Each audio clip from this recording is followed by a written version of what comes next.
करोति मंगलम। प्रभु श्री राम की कृपा आप सभी पर बनी रहे। मैं रूपाली श्रीवास्तव आप सभी का हार्दिक स्वागत करती हूँ, अभिनंदन करती हूँ हमारे YouTube channel astro solution point और रूपाली श्रीवास्तव में आप सभी प्रसन्न रहें, ऐसी मेरी मनोकामना है। आज मैं आपको बताने वाली हूँ कि सितंबर के चौथे सप्ताह आपकी राशियों के अनुसार आपका समय कैसा रहने वाला है। लेकिन उससे पहले मैं आपको याद दिला दूं कि अगर आपने अभी तक हमारे YouTube channel astro solution point और रूपाली श्रीवास्तव को सब्सक्राइब नहीं किया है और आपको हमारे वीडियो अच्छे लगते हैं तो उसे सब्सक्राइब अवश्य कर लें।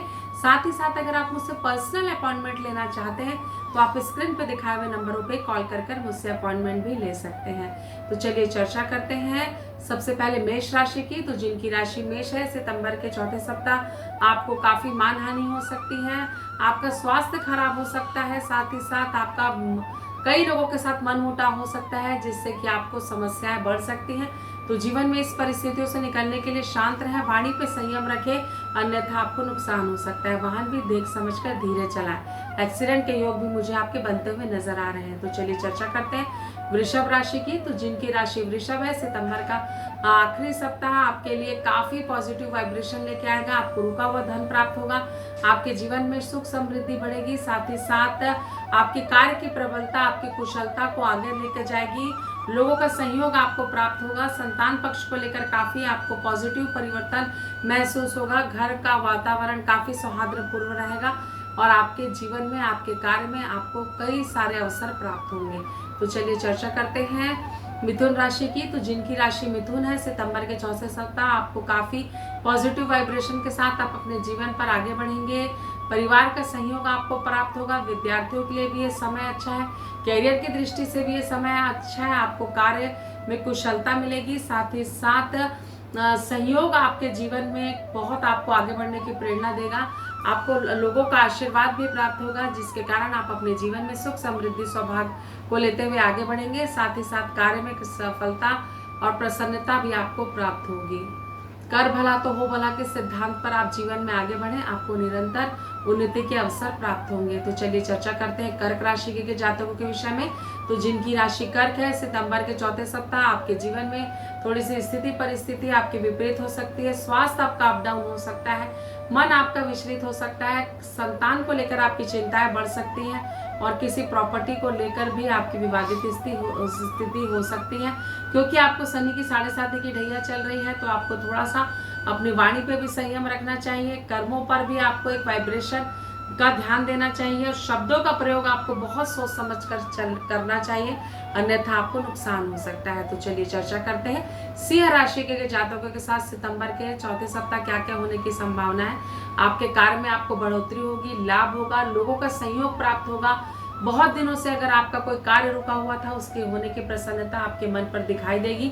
साथ ही साथ यात्रा के योग भी बन रहे, हो सकता है आप हवाई यात्रा भी करें। रुका हुआ धन भी आपको इस सप्ताह प्राप्त हो सकता है। तो चलिए कन्या राशि के जातकों के साथ क्या क्या होने की संभावना है हम चर्चा करते हैं। तो जिनकी राशि कन्या, उनके जीवन में स्थिति परिस्थिति पहले से बहुत अच्छी रहेगी, आपको लाभ होगा।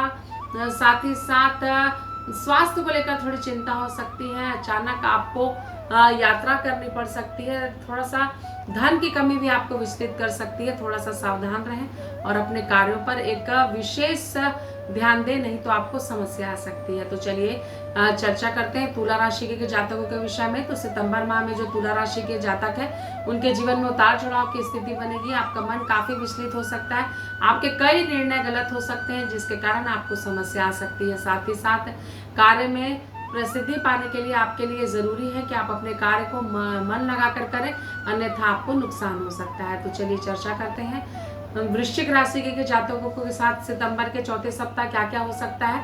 तो आपके जीवन में थोड़ा सा विवादित स्थिति हो सकती है, आपका पारिवारिक माहौल बिगड़ सकता है, संतान को लेकर आप चिंतित हो सकते हैं, पत्नी के साथ विवाद हो सकता है। साथ ही साथ आपके घर में एक निगेटिव वातावरण आपको परेशान कर सकता है। स्वास्थ्य के प्रति लापरवाही नहीं करना है, वाहन धीरे चलाना है, अन्यथा आपको नुकसान हो सकता है। तो आपने जाना कि किस प्रकार वृश्चिक राशि के जातकों को सावधान रखना है। आपकी राशि अगर धनु है तो इस सप्ताह आपको रुका हुआ धन प्राप्त होगा। जमीन से संबंधित कोई विवाद था तो वो विवाद आपका खत्म हो जाएगा। साथ ही साथ संतान को लेकर दिक्कत हो सकती है, प्रेम संबंधों में आपको प्रॉब्लम आ सकती है, जिसके कारण आपका मन विचलित हो सकता है। संबंधों पे सुधार की आवश्यकता है। लेन देन पैसों का देख समझ कर करें, नहीं तो आपको बहुत बड़ा नुकसान हो सकता है। तो चलिए चर्चा करते हैं मकर राशि के जातकों के साथ सितंबर के चौथे सप्ताह क्या हो सकता है।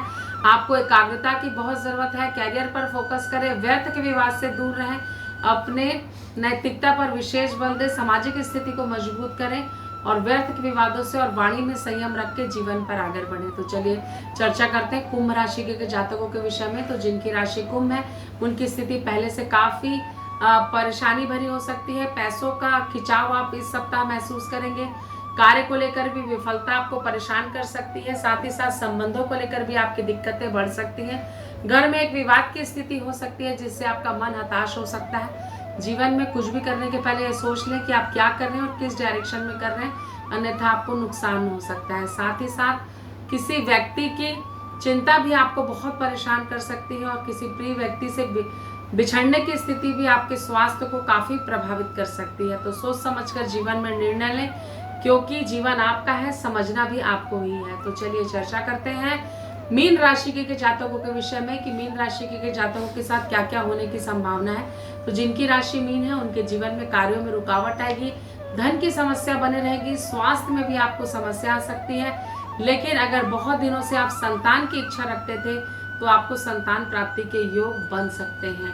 तो आपने जाना कि किस प्रकार सितंबर के आखिरी सप्ताह आपके साथ क्या पॉजिटिव और क्या निगेटिव होने की संभावना है।